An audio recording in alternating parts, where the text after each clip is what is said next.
It's a blizzard in Watertown, New York. I don't know if you could see it, but that's not fog.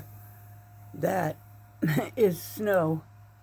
And we're already starting to get snowdrifts out here. Here's the snowdrift on the sidewalk already. It's about 6 inches right now.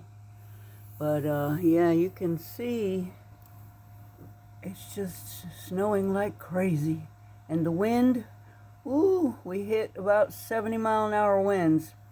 I just worry about my wire to the house, that's all. It's a blowing in the wind, but so far we're still connected. We still have power.